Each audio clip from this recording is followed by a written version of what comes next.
Morning po mga probinsya. For today's vlog, tayo naman po ay mag-markot ng ating durian dito. Yan, kita nyo sa likod ko. Kasi matangkad na siya. Dapat putulan natin. Pero sayang, nagpasya po tayo na i-markot na lang mga probinsya.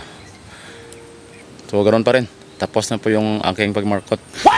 Kasi wala po tayo nagka-video, kaya tinapos muna natin bago naman mag-video mga probinsya. Tara, tingnan natin yung aking natapos na pag-markot. Kung ano nalalaman nyo sa pagmamarkot ng probinsya, ganoon din po sa atin. Yung basic lang, yung ating ginamit, yung ano lang, yung dayami na nabubulok. Saka binasa natin konti, saka nilagay sa plastic, saka ilagay dun sa party ng kahoy na gusto natin paglagyan ng pagmarkot mga probinsya. So tara. Yan mga probinsya, yung puno ng ating durian. Yan siya.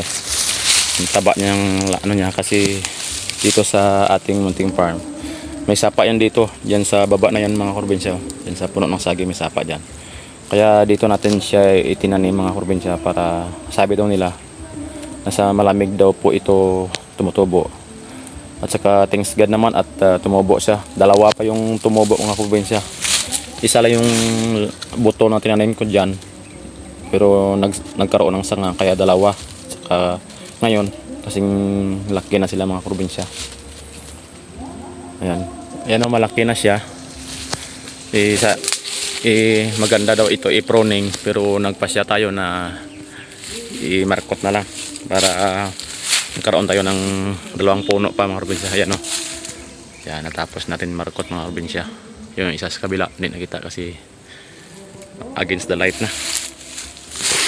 Ayan mga probinsya. Ayan. I-zoom natin. Yan. Yan, tapos na.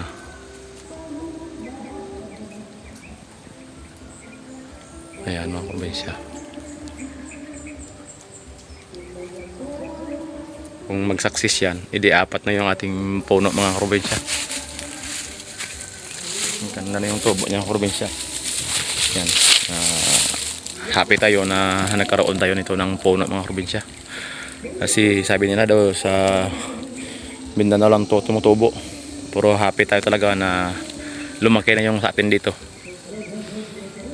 I-pruning ko sana pero ayan lang, ginawa natin. Minarkot natin. Dumami yung ating puno dito sa ating munting farm mga probinsya. Ito, may prutas ng katabi dito.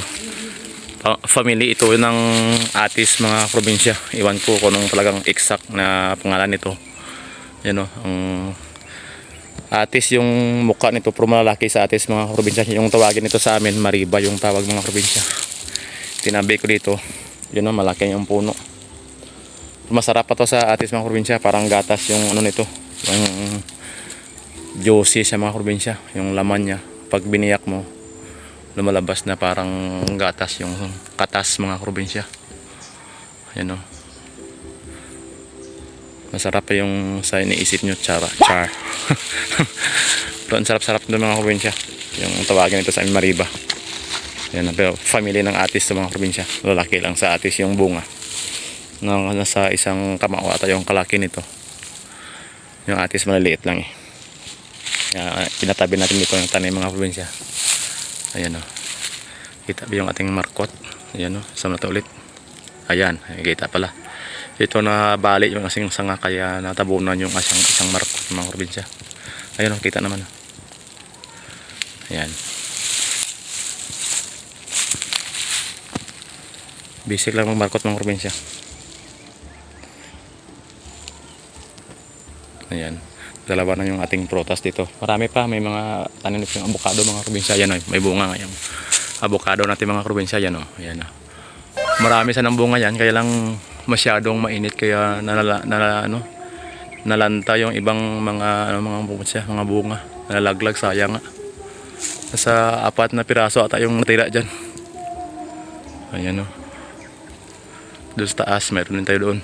Yan, ito nalanta rin sa init. Iwan ko makasurvive pa ito mga probinsya. Sana makasurvive, sayang naman.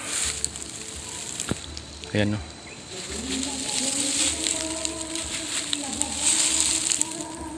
Sa hindi pa pala naka-subscribe sa ating channel mga probinsya, please like, share, and subscribe at pinutin nyo rin yung notification bell para updated ko sa mga upload ko. Salamat po. At saka paki-follow na rin yung ating page mga karobinsya.